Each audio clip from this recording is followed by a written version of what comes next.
தேனினும் இனிதாய் கட்டி கரும்பாய் கருப்பட்டி இனிப்பாய் விண்ணை அளந்த என் அன்னை தமிழில் அற்புதமாய் விவாதிக்க வருகிறார்கள் நம் 7ஆம் மற்றும் 8ஆம் வகுப்பு மாணவிகள்.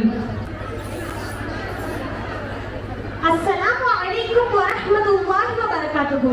இந்த பட்டிமன்றத்திற்கு வருகை தந்திருக்கும் அனைவரையும் வருக வருக என்று வரவேற்று நிகழ்ச்சியை துவங்குகிறோம். இன்றைக்கு எடுத்துக்கொண்ட தலைப்பு மிக முக்கியமான தலைப்பு. மாணவர்களாகிய நாமாக இருக்கட்டும், சமூகமாக இருக்கட்டும், எல்லோருக்கும் தெரிந்து கொள்ளக்கூடிய ஒரு மிக முக்கியமான சுவாரஸ்யமான தலைப்பு என்று சொல்லலாம். மாணவர்களின் கல்வி முன்னேற்றத்திற்கு பெரிதும் உதவுவது பெற்றோர்களா ஆசிரியர்களா என்பதுதான் இன்றைய தலைப்பின் சாரமும் வார்த்தையும். தன்னை விட உயர்ந்த நிலைக்கு செல்லும் போது பொறாமைப்படாத இரு ஜீவன்கள் உண்டென்றால் அது பெற்றோர்களும் ஆசிரியர்களும் மட்டுமே என்பது யாராலும் மறுக்க முடியாத உண்மை. பெற்றோர்களே இந்த தலைப்பில் கீழ் பேசியிருப்பவர்கள் ஃபாத்திமா, அசிலா, அனிகா. ஆசிரியர்களே இந்த தலைப்பில் எதிரணியில் பேசுபவர்கள் ஃபர்ஹா, ஜுபைதா, ஐஷா சஃப்ரின். முதலில் ஃபாத்திமா என்பவர் பெற்றோர்களே என்ற அணியிலிருந்து தன்னுடைய கருத்துக்களை முன்வைக்க வருகிறார்.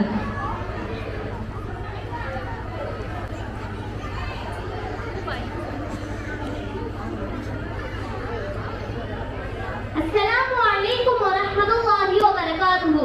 இரு அணிகளையும் சேர்ந்த பட்டிமன்ற பேச்சாளர் அவர்களே, அற்புதமான ஆற்றல் வாய்ந்த எங்கள் தாளாளர் அவர்களே, ஆசிரியர் பெருமக்களே, வரும் கால இந்தியாவை வளமாக்க காத்திருக்கும் மாணவ மாணவிகளே, உங்கள் அனைவரையும் இந்த மாலை பொழுதில் அன்போடு வரவேற்கிறேன். பிள்ளைகளின் கல்வி சூழலில் மிகுந்த அக்கறையும் ஆர்வத்தையும் எடுத்துக் கொள்கிற ஒரு சிறப்பு பள்ளி சூழலை விட வீட்டு சூழலுக்கு தான் உள்ளது. நடுவரம்மா அவர்களே, ஒரு நல்ல பள்ளிக்கூடம் எது என்று தேர்ந்தெடுத்து பெற்றோர்கள் இதுதான் என்று இந்த பள்ளியை தேர்ந்தெடுத்துள்ளனர் என்பதை தெரிவித்துக் கொள்கிறேன். மாண்புமிகு நடுவர் அவர்களே, நான் ஒன்று மட்டும் சொல்லிக் கொள்ள விரும்புகிறேன். ஊக்கம் குறைந்த பிள்ளையா இருந்தாலும் உலகம் பாராட்டும் பிள்ளையா இருக்க வேண்டும் என்று விரும்புபவர் பெற்றோர்களே என்று கூறுகிறேன். எங்கள் தாய்மார்கள் ஒன்றும் குறைந்தவர் அல்ல, கம்ப்யூட்டரை விட வலிமையானவர்கள்.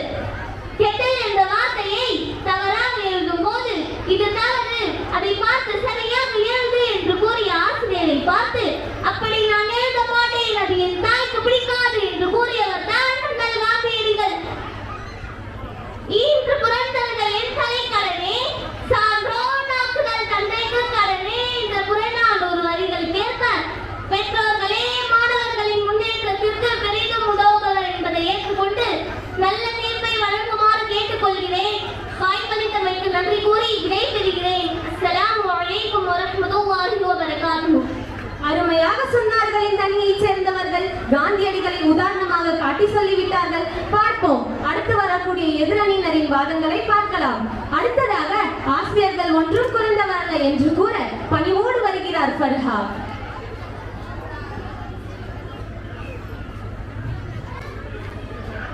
மேடை நமதிருக்கும் பேச்சாளர் பெருமக்களே, பெருமதிப்பிற்கும் மரியாதைக்கும் உரிய தாளாளர் அவர்களே, ஆசிரியர் பெருமக்களே மற்றும் மாணவ செல்வங்களே, உங்கள் அனைவருக்கும் நான் முதலில் எனது சலாமை தெரிவித்துக் கொள்கிறேன். அஸ்ஸலாமு அலைக்கும் வரஹ்மத்துல்லாஹி வபரகாத்துஹு.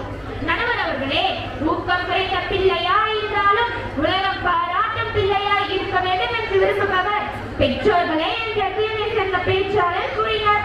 நடுவர் அவர்களே, இந்த நேரத்தில் நான் ஒன்று மட்டும் சொல்லிக் கொள்ள விரும்புகிறேன். இன்று 5ஆம் வகுப்பு படிக்கும் மாணவன் பிள்ளை வளர்ப்பல் எப்படி என்கிற புத்தகத்தை படிக்கிறான். நீ ஏண்டா என்னை படிக்கிறாய் என்று கேட்டால் என்னை ஒழுங்காக வளர்க்கிறார்களா இல்லையா என்று பார்க்கத்தான் படிக்கிறேன் என்றான். எங்கு சென்று கொண்டிருக்கிறது இந்த சமுதாயம்? நடுவர் அவர்களே, பள்ளியில் ஆசிரியர் திட்டினார் என்று பிள்ளைகள் கூறினால் பெற்றோர்கள் ஏன் உன்னை மட்டும் திட்டினார், 40 பிள்ளைகள் இருக்கும் இடத்தில் உன்னை மட்டும் திட்ட என்ன காரணம் என்று கேட்க வேண்டும். நீ ஏதோ தவறு செய்திருக்கிறாய் என்று கூற வேண்டும். ஏனென்றால் எந்த ஆசிரியரும் மாணவரை தவறாக பேச மாட்டார் என்று சொல்கிற பெற்றோர் என்றால் தான் அந்த பிள்ளை நல்ல பிள்ளையால் வரும். ஒரு மாணவன் சென்று அம்மா இந்த மிஸ் என்னை கொட்டிக்கிட்டே இருக்காங்க என்று கூறினால் அந்த அம்மா இருவரை என்று கிளம்பினால் பள்ளியில் போலீஸ் ஸ்டேஷன் தான் வைக்க முடியும். நடுவர் அவர்களே, அப்போ வீதிக்கு வீதி போலீஸ் ஸ்டேஷன் வச்சிட வேண்டியதுதான். ஒரு முறை நேதாஜி சுபாஷ் சந்திர போஸ் அவர்கள் ஐக்கிய சேவை எழுதுவதற்கு தன்னை தயார்படுத்திக் கொண்டு அந்த தேர்வில் பங்கு பெற சென்றார். ஆனால் அதில் அவர் முதலிலையில் எளிமையாக வெற்றி பெற்று விட்டார். அடுத்த நிலையை கடக்க வேண்டும். அதிலும் அவர் வெற்றி விடுவார் என்பதை அறிந்த பிரிட்டிஷ்காரன், என்ன வேண்டுமானாலும் கேள், நீ எப்படி வேண்டுமானாலும் வினாவை கேள், நான் கவலைப்பட மாட்டேன். ஆனால் நேதாஜி எப்படியாக இருந்து விலக வேண்டும் என்று கூறினார். அதற்குடனே அவர் நேதாஜியிடம் what is between school master and station master என்ற வினாவை கேட்டார். இதில் ஏதாச்சும் லாஜிக் இருக்க நடுவர் அவர்களே? அதற்குடனே சுபாஷ், station master mind the train, whereas the school master train the mind என்று கூறினாராம். மூளையை பயிற்சிருக்கிற ஆசிரியர்களும் அவர்கள் இருக்கும் சூழலும் தான் ஒரு மாணவனை முன்னேற்றம் என்று கூறி ஒரு நல்ல தீர்ப்பை வழங்கியீர்கள் என்று நம்பிக்கையோடு நிறைவு செய்கிறேன். அஸ்ஸலாமு அலைக்கும் வரஹ்மத்துல்லாஹி வபரகாத்துஹு. அடுத்ததாக பெற்றோர்களே பெரிதும் உதவுகின்றனர் என்பதை விளக்க சகோதரி அசியா வருகிறார்.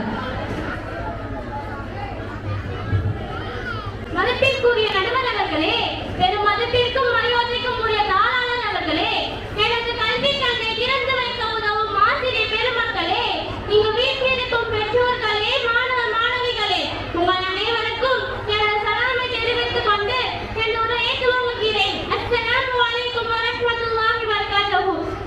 படிப்பு மட்டுமே முக்கியம் என்றால் படிக்காத காமராசர் நமக்கு கிடைத்திருக்க மாட்டார். நடுவர் அவர்களே, அவர் பெற்றோரின் வார்த்தையை கேட்டுதான் நாட்டை ஆளும் முதல்வரானார். அவர் எப்போதும் கூறுவது mother is the first teacher of child. எந்த ஒரு குழந்தைகளுக்கும் முதல் ஆசிரியர் தனது தாய் தான். நடுவர் அவர்களே, ஒரு குழந்தை தனது தாயின் கருவறையில் இருக்கும் போதே கற்கவும் கேட்கவும் ஆரம்பிக்கிறது. இது யாராலும் மறுக்க முடியாத உண்மை. ஏனெனில் அன்னையும் தந்தையும் அன்பின் எல்லையாகவே உள்ளனர். எந்த குழந்தையும் நல்ல குழந்தைகள் தான் மண்ணில் பிறக்கையிலே அவர் நல்லவராவதும் தீயவராவதும் அன்னை வளர்ப்பினிலே என்பார்கள். நடுவர் அவர்களே, அறிவால் சிந்திக்கிற தந்தை, இதயத்தால் சிந்திக்கிற தாய், இவர்கள் தான் பண்பாட்டு அன்பையும் பண்பாட்டு அறிவை வளர்ப்பதில் முன்னிற்கிறார்கள். எனவே வீட்டு சூழல் தான் மனித பண்புகளை வளர்க்க உதவுகிறது. இதிலிருந்து நம் மாணவர்கள் முன்னேற்றத்தில் பெரும் பங்கு வகிப்பது பெற்றோர்களே என்று தெளிவாக தெரிகிறது. தனம் பார்த்து நடப்பதும் தனம் பதித்து நடப்பதும் பெற்றோர் வளர்ச்சியில் தான் உள்ளது என்பதை ஆணித்தரமாக பதிவு செய்து எனக்கு அளித்த வாய்ப்பை முடித்துக் கொள்கிறேன். அஸ்ஸலாமு அலைக்கும் வரஹ்மத்துல்லாஹி வபரகாத்துஹு. ஒரு மாணவனை பண்பாளனாக உருவாக்கியது வீட்டு சூழல் தான் என்று எவ்வளவு அருமையாக கூறினார். பார்ப்போம், அடுத்து வரப்போற ஜுபைதா அவர்கள் என்ன சொல்றாங்கன்னு பார்க்கலாம். வாங்க, பயப்படாம வந்து பேசுங்க.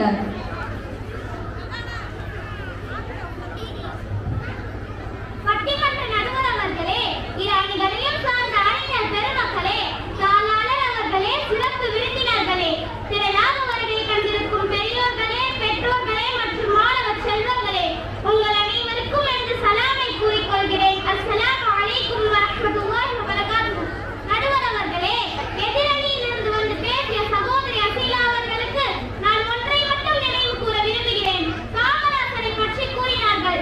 காமராசர் படிக்காததால் தான் மற்றவர்களை படிக்க தூண்டினார் என்பதை நினைவில் கொள்ள வேண்டும். நடுவர் அவர்களே, தன் பிள்ளையை தேர்ப்பவர்கள் பெற்றோர்கள். இங்கிருக்கின்ற அத்தனை பிள்ளைகளையும் தன் பிள்ளையால் நினைப்பவர்கள் தான் ஆசிரியர்கள். Teacher is the second parent of child. கேடில் விழுச்செல்வம் கல்வி, ஒருவர்க்கு மாடல்ல மற்றையவை என்கிறார் திருவள்ளுவர். செல்வங்களில் தலை சிறந்தது கல்வி செல்வம் மட்டுமே. அத்தகைய கல்வி செல்வத்தை நமக்கு தருபவர் தான் ஆசிரியர். ஆசிரியர்கள் ஏணியை போன்றவர்கள். ஏனெனில் ஒரே இடத்தில் இருந்து கொண்டே நம்மை உயர்த்துபவர்கள் தான் அவர்கள். நடுவர் அம்மா அவர்களே, மாவீரன் அலெக்சாண்டரை பற்றி தெரியுமா? ஒரு முறை அவரிடம் உங்களின் வெற்றிக்கு காரணம் யார் என்று கேட்டபோது, இந்த உலகிற்கு என்னை அறிமுகப்படுத்தியவர்கள் என் பெற்றோர்கள்.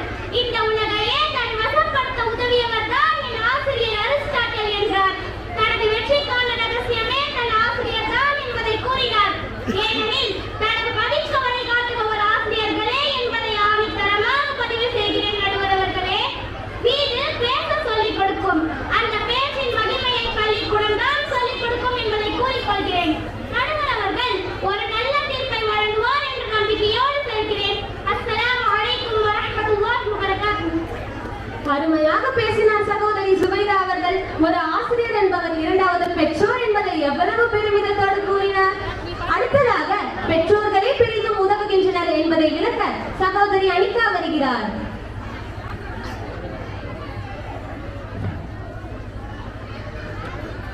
அஸ்ஸலாமு அலைக்கும் வரஹ்மத்துல்லாஹி வபரகாத்துஹு.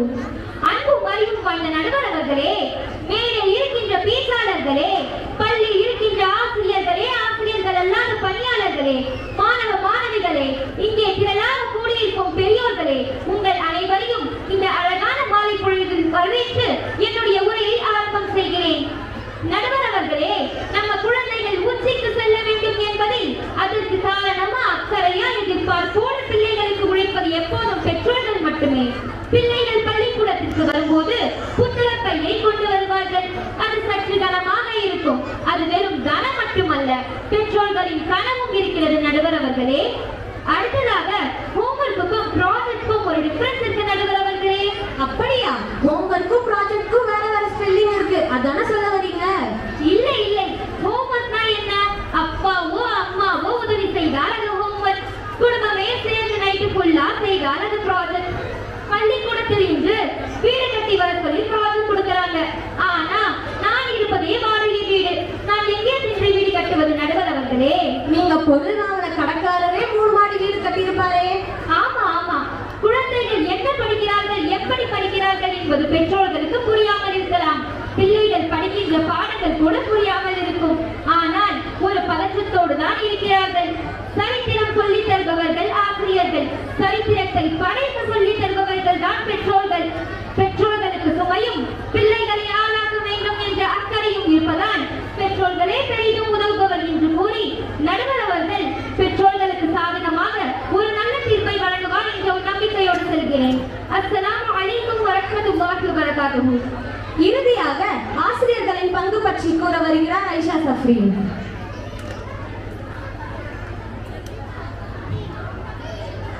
அஸ்ஸலாமு அலைக்கும் வரஹ்மத்துல்லாஹி வபரகாத்துஹு.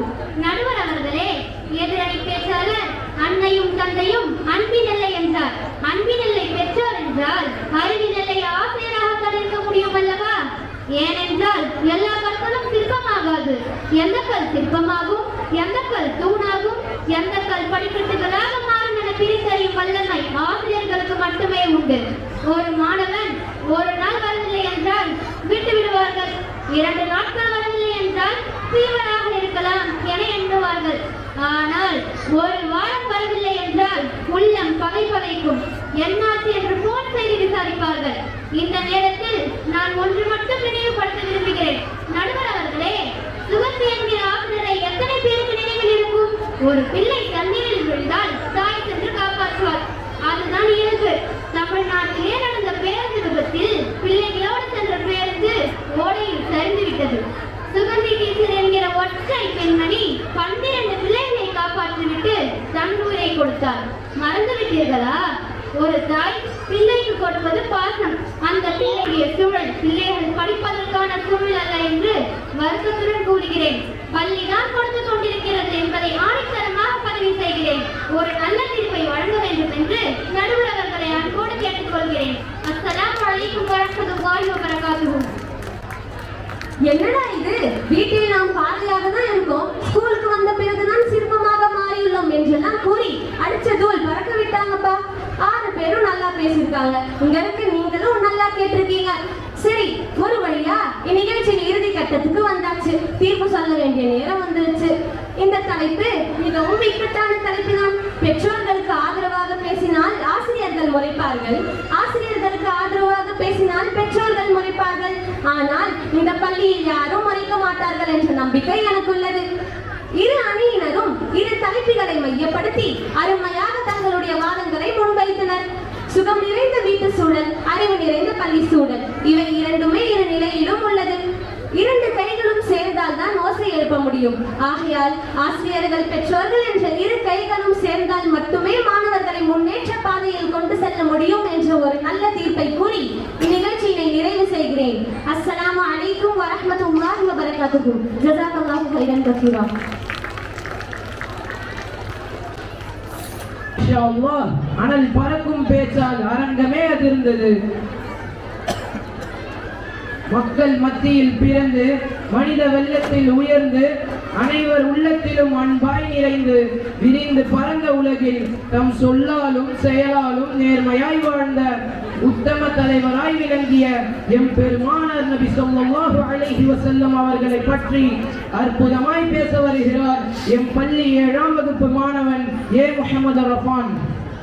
نحمده ونصلي على رسوله الكريم أما بعد فأعوذ بالله من الشيطان الرجيم بسم الله الرحمن الرحيم لقد كان لكم في رسول الله أسوة حسنة صدق الله العظيم. கண்ணியத்திற்குரிய ஆசிரியர்களே, இக்கல்வி பூஞ்சோலையில் என்னுடன் பயிலும் மாணவ மாணவிகளே, மரியாதைக்குரிய பெரியவர்களே, பெற்றோர்களே, உங்கள் அனைவருக்கும் என் முதற்கண் சலாத்தினை தெரிவித்துக் கொள்கிறேன். அஸ்ஸலாமு அலைக்கும் வரஹ்மத்துல்லாஹி வபரகாத்துஹ். இஸ்லாமிய மார்க்கம் அல்லாஹ் தஆலாவால் இயற்றப்பட்ட சத்திய மார்க்கமாகும். மனித குலத்திற்கு தேவையான அனைத்து துறைகளிலும், அது வணிகத்துறை, வாணிபத்துறை, நீதித்துறை, மருத்துவம், சயின்ஸ், அறிவியல், பொருளாதாரம் என அனைத்து துறைகளிலும் தெளிவான தீர்க்கமான வழிகாட்டலை நமது பெருமானார் நபி ஸல்லல்லாஹு அலைஹி வஸல்லம் வாழ்க்கையில் இடம்பெற்றிருக்கின்றது. இதை பற்றி தான் குர்ஆன் இப்படி சொல்கிறது, லக்கத் கான லக்கும் ஃபீ ரசூலில்லாஹி உஸ்வத்துன் ஹஸனா. உங்களுக்கு நபியின் வாழ்க்கையிலே அழகான முன்மாதிரி இருக்கின்றது என்பதாக சான்று பகர்கிறது. இஸ்லாத்தை அழிக்க வேண்டும் என துடிக்கும் இஸ்லாமிய விரோதிகள் அறிந்து வைத்துள்ள அளவு கூட நாம் நபியின் சுன்னத்தான வாழ்க்கை அறிந்து வைத்திருக்கிறோமா? நமது நபியின் வழிமுறையை சுன்னத்துக்கு தானே அப்புறம் பார்த்துக் கொள்வோம் என அழைத்துக் பார்த்துக்கூடியவர்களாக நம்ம எத்தனை நபிகள் இருக்கின்றோம்? நபியின் சுன்னத்துகளை பின்பற்றுவதற்கே நம்ம எத்தனை நபர்கள் இருக்கின்றோம்? இந்த சுன்னத்துகள் தான் இஸ்லாமிய அடையாளத்தை கலைத்து விட்டால் மெல்ல மெல்ல இஸ்லாமிய மார்க்கம் நம்மை விட்டும் தொலைந்துவிடும். இந்த முயற்சிகளை தான் இஸ்லாமிய விரோதிகள் செய்து கொண்டிருக்கின்றனர். இந்த உலகில் மிகப்பெரிய கலாச்சாரம் உருவாகிக் கொண்டிருக்கின்றது. அதில் போட்டி மேற்கத்திய கலாச்சாரத்திற்கும் நம் இஸ்லாமிய கலாச்சாரத்திற்கும் தான். மாடல் நவீனம் என்ற பெயரில் மேற்கத்திய கலாச்சாரத்தில் நாம் முஸ்லிம் அல்ல. மேற்கத்திய கலாச்சாரத்தின் கவர்ச்சியை கண்டு மதிமயங்கி நம் இஸ்லாமிய கலாச்சாரம் நம் நபியின் சுன்னத்துகளை புறக்கணிக்கின்றோம். இந்த நிலை மாற வேண்டும். நபியின் சுன்னத்தான வாழ்க்கையிலே மனிதனுக்கு நலவுகளும் வெற்றிகளும், உடலுக்கு ஆரோக்கியமும், மனதிற்கு நிம்மதியும் இருக்கின்றது. முஸ்லிம்களை சீரழிக்க வேண்டும் என்பதால் தான் மேற்கத்திய கலாச்சாரம் நம் மீது திணிக்கப்படுகிறது. பரிதாபம், நாமும் மாறிக்கொண்டிருக்கின்றோம். செல்போனை தடவக்கூடிய கரங்கள் திகிரத்தை தயங்குகிறது. வீண்மையும் செய்யாமல் எளிமையான வாழ்க்கை வாழ தயங்குகின்றோம். சுன்னத்தான முறையில் திருமணம் முடிக்க தயங்குகின்றோம். சேவித்தவர்கள் தாடி வளர்க்க தயங்குகின்றோம். தாடி வளர்ப்ப சுன்னத், தாடியை சிரிப்பது ஹராம். இதை எத்தனை நபர்கள் அறிந்திருக்கிறோம்? ஹாய் சொல்லக்கூடிய எத்தனை நபர்கள் சலாம் சொல்கிறோம்? இது போன்ற எத்தனையோ சுன்னத்துகள் நம் வாழ்வில் ஈடுபட்டுள்ளது. நாம் நபியின் சுன்னத்துகளை பின்பற்றுகிறோமா அல்லது மேற்கத்திய கலாச்சாரத்தின் பக்கம் சாய்கின்றோமா என ஒவ்வொரு முஸ்லிமும் சுய பரிசோதனை செய்து கொள்ள வேண்டும். நபியின் சுன்னத்துகளை பின்பற்ற மூலம் தான் அல்லாஹ்வின் பிரியம் கிடைக்கிறது என்று குர்ஆன் சொல்கிறது. நபியின் சுன்னத்துகளை பின்பற்ற மூலம் தான் நபியின் மீது பிரியம் வைத்துள்ளோம் என்பதை நிரூபிக்க முடியும். அல்லாஹ் குர்ஆனில் அன்-நபியு அவுலா பில் முஃமினீன மின் அன்ஃபுஸிஹிம், முஃமின்களுக்கு அவர்களின் உயிரை விட நபி மேலானவராக இருக்க வேண்டும். ஆக நமது உயிரை விட நபியை நேசிக்க வேண்டும் என்று குர்ஆன் சொல்கிறது. சஹாபாக்கள் நபியை எப்படி நேசித்தார்கள்? அதுவும் ஸைத் இப்னு தஸ்மா என்ற சஹாபி காஃபிர்களால் கைதியாக பிடிக்கப்பட்டு தூக்குமரத்தில் ஏற்றப்படுகிறார். நன்கு கவனிக்க வேண்டும். உயிர் பிரிய போகும் கடைசி தருணம். அங்கு வேடிக்கை பார்ப்பதற்கு கூட்டம் கூடியது. அதில் அபூ சுஃபியான் என்றார். அவர் அப்போது முஸ்லிம் ஆகவில்லை. அவர் ஸைத் ரலியல்லாஹு அன்ஹு அவர்களிடம், ஜெய்தே, அல்லாஹ்வின் மீது சத்தியமாக உண்மையாக சொல்லுங்கள், இந்த நேரத்தில் உமக்கு பதிலாக முஹம்மது நபி ஸல்லல்லாஹு அலைஹி வஸல்லம் அவர்கள் கழுத்து துண்டிக்கப்படுவதை நீ உன்னுடைய மக்களுடன் மகிழ்ச்சியாக இருப்பதையும் நாங்கள் விட்டு விடுவதையும் விரும்புகிறாயா என்று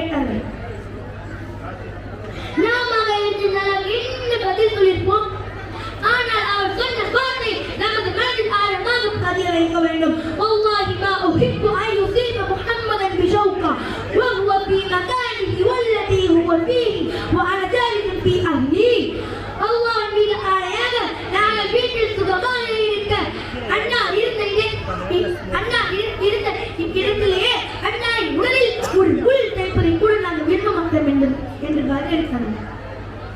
முஹம்மது நபி ஸல்லல்லாஹு அலைஹி வஸல்லம் அவர்கள் மீது தோழர்களுக்கு இருக்கின்ற அன்பிற்கு நிகராக நான் எங்கும் கண்டதே என்று அபூ சுஃபியான் கூறினார். எனவே நான் சஹாபாக்கள் அணுவணுவாக ரசித்து சுன்னத்துகளை தேடி அமல் செய்வதாக இருந்தார்கள். ஒரு தடவை ஹுதைபில் யமானி ரலியல்லாஹு அன்ஹு அவர்கள் அரசு தர்பார் உணவு இருப்பில் அமர்ந்திருக்கிறார்கள். சுற்றிலும் பெரும் மந்திரிகள் முக்கியமாக அமர்ந்து சாப்பிட்டுக் கொண்டிருக்கிறார்கள்.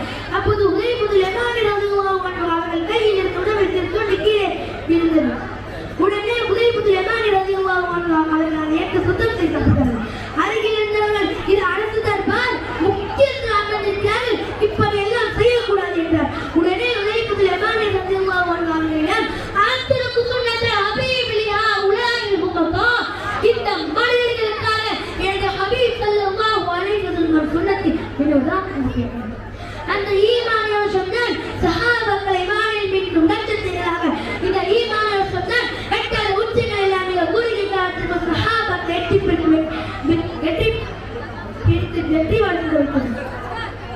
இன்றைய காலத்தில் சிந்தித்து பார்த்தால் நம் கண்களுக்கு முன்பே எத்தனையோ சுண்ணத்துக்கு அழைத்து வருகின்றது கவலைப்படுவதை விட இந்த சொன்னத்தான் விஷயங்களை மக்களை பற்றி சொல்லும்போது இது உமா சொன்னதை கேட்டு மக்களை அவர் நிறைய கண்டு ஆச்சரியப்படுவதா அல்லது கண்ணில் விட்டு அழுவதா என்று தெரியவில்லை. ஊரில் உள்ள அனைத்து மரத்தனத்திற்கும் சட்டத்திற்கு மாற்று பேர் தான் ஃபேஷன் ட்ரெண்டிங். தன்னை பற்றியோ தன்னை சுற்றியுள்ள சமுதாயத்தை பற்றியோ சற்று யோசிக்காமல் சகட்டு மேலிக்கு தான் செய்யும் அனைத்து மனதில்களுக்கு இதுதான் ஃபேஷன், இதுதான் ட்ரெண்டிங் தங்கமுலாம் பூசி கால்நடைகளை விட மிக மோசமான முறையில் நடந்து கொள்ள நடந்ததுதான் வேதனையில் வேதனை. இஸ்லாமிய சமூகமாகிய நாம் நபியின் சுன்னத்துகளை பேணி நடக்காவிட்டால் வேறு எந்த சமூகம் தான் பேணி நடப்பார்கள்? நாயகம் சொன்ன ஒரு ஹதீஸ் நினைவுக்கு வருகின்றது. தரத்து ஃபீக்கும் அம்ரைனி லன் ததில்லு மா தமஸ்ஸக்து பிஹிமா கிதாபுல்லாஹி வ சுன்னத ரசூலிஹி. நான் உங்களிடம் இரண்டு விஷயங்களை விட்டு சொல்கிறேன், அது பிடித்திருக்கும் காலமென்றால் நீங்கள் வழிக்கு வர மாட்டீர்கள் என்றார்கள். ஒன்றாவது கிதாபுல்லாஹ் அல்லாஹ்வின் வேதம், இரண்டாவது என்னுடைய சுன்னத். நாம் வழி தவறாமல் வாழ நபியின் சுன்னத்துகளை முழுமையாக கடைபிடிக்க வேண்டும். நபியின் மீது பிரியம் வைத்து நபியின் சுன்னத்துகளை பின்பற்றக்கூடிய காரணத்தை முழு மத்திய முஹம்மதி அவர்கள் அல்லாஹ் தருவானாக. ஜஸாகுமுல்லாஹ் அஹ்ஸன ஜஸா வ ஆகிரு தஅவானா அல்ஹம்துலில்லாஹி ரப்பில் ஆலமீன்.